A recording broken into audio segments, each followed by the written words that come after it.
आज के दौर में मंडल कमंडल की राजनीति के साथ साथ अन्य पिछड़ा वर्ग की जो धाक सभी राजनीतिक पार्टियां महसूस करती हैं, वही वंचित कहे जाने वाले अनुसूचित जाति व अनुसूचित जनजाति ने भी राजनीतिक दलों को चेतावनी दे दी है कि उनका हाथ छोड़कर कोई भी पार्टी सत्ता की सीढ़ी नहीं चढ़ सकता है। यह वर्ग कुल 543 सीटों में से आरक्षित 131 सीटों पर इनका अधिकार है ही, पर विभिन्न राज्यों में उनके अतिरिक्त सीटों पर भी हार जीत में निर्णायक भूमिका रहती है। 2024 के महासंग्राम में यह रणनीति साफ देखी जा सकती है कि इन दोनों वर्गों में अपनी मजबूत कर चुकी पकड़ को भाजपा खोना नहीं चाहेगी। वहीं कांग्रेस फिर से अपनी पुरानी लय में आने को बेकरार है।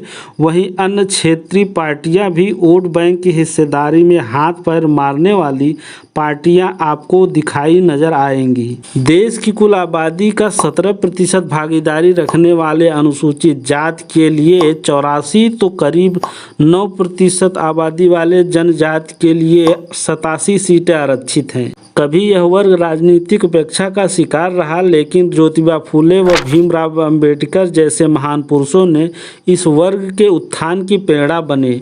वहीं काशीराम, बाबू जगजीवन राम व मायावती ने इस वर्ग में राजनीतिक चेतना जगाकर यह बता दिया कि वर्षों तक जुल्म सहने वाले तुम्हारे आगे सभी राजनीतिक पार्टियों को झुकना होगा। यदि साधारण भाषा में समझे तो बसपा, लोजपा, आरपीएल जैसे दल सिर्फ अनुसूचित वर्ग की ही जननायक पार्टी बनी, वही इस वर्ग के लोगों ने भी इसका साथ दिया और बाकी जगह कांग्रेस दशकों तक वोट बैंक भरती रही। 2014 में भाजपा के मजबूत होने के साथ ही समीकरण बदलने लगे। अनुसूचित वर्ग की सबसे कद्दावर नेता मानी जाने वाली मायावती का साथ छोड़कर यह वर्ग भाजपा पर भरोसा दिखाया तो बसपा शून्य पर सिमट गई। यह दशा सिर्फ उत्तर प्रदेश ही नहीं बल्कि देश भर में SC/ST ने क्षेत्रीय दलों को ठेंगा दिखा दिया और कांग्रेस की जगह भाजपा को अपनाकर भगवा रंग और चटक कर दिया। परिणाम यह रहा कि 2014 लोकसभा चुनाव में भाजपा ने अनुसूचित जनजाति की 84 सीट में से 40 सीट पर कब्जा कर लिया। वहीं कांग्रेस ने सिर्फ 7 सीटें जीत पाई और अनुसूचित जनजाति के 47 सीटों में से भाजपा ने 27 सीट पर जीत दर्ज किया, पर कांग्रेस ने 5 पर माथा टेक दिए।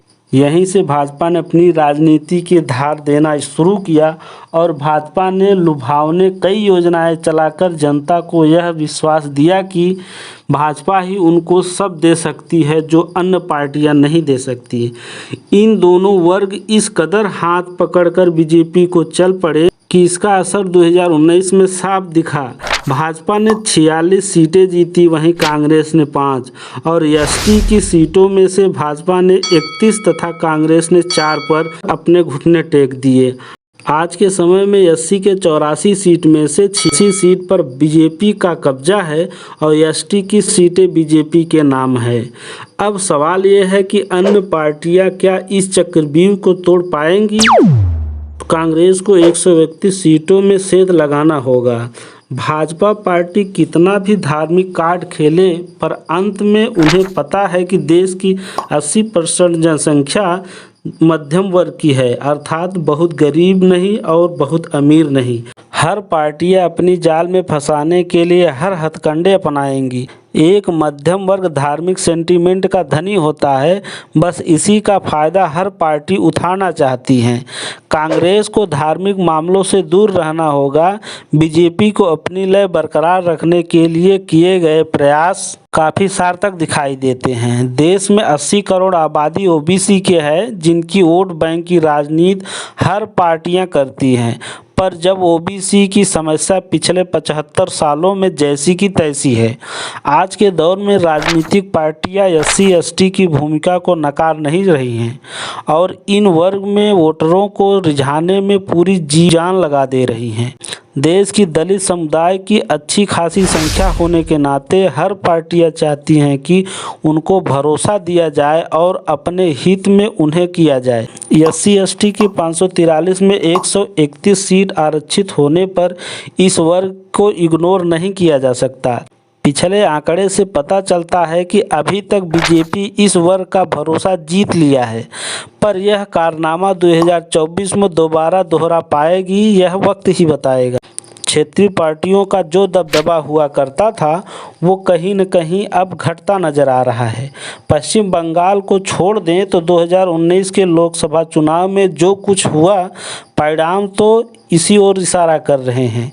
SC/ST वर्ग के वोटरों की अपनी अलग पहचान तो बना लिए, पर डर यह है कि यह पहचान किसी विशेष पार्टी के नीचे दबकर खत्म न हो जाए।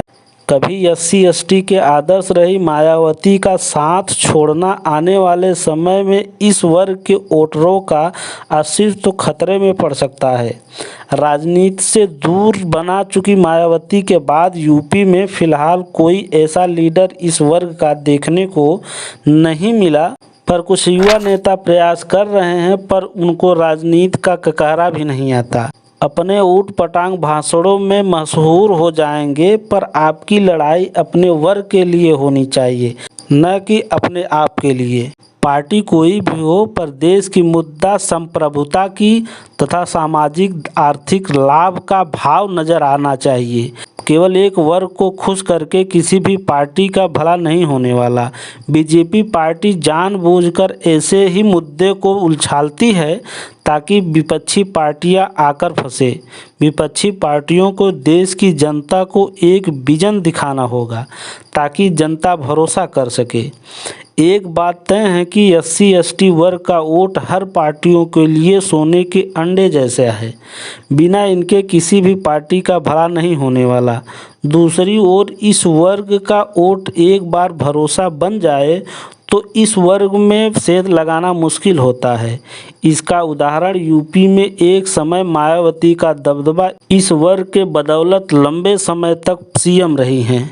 SC/ST वर्ग के नेताओं को, खास तौर पर युवा नेताओं को थोड़ा ज़्यादा प्रयास करना होगा। वहीं हर पार्टियों के चहेता SC/ST वर्ग का वोट हो गया है, क्योंकि OBC के बाद SC/ST निर्णायक जीत हार का फैसला तय करते हैं। वहीं SC/ST वर्ग के वोटरों को भी यह ध्यान रखना होगा कि अपने मूल्यों की पहचान व रूट से जुड़े रहना होगा। देश की राजनीतिक छलावे में फंसकर अपने अस्तित्व को खोने से बचना होगा। SC की दशा व दिशा में काफ़ी सुधार महसूस किया गया है, पर ST समुदाय की दशा आज़ादी के पहले जैसी ही है। इस वर्ग में कोई खास सुधार देखने को नहीं मिलता है। इसका कारण शिक्षा से वंचित होना है। इस बारे में आपका क्या ख्याल है? आप कमेंट करके हमको ज़रूर बताइए। मिलते हैं अगले वीडियो में, तब तक के लिए जय हिंद, वंदे मातरम।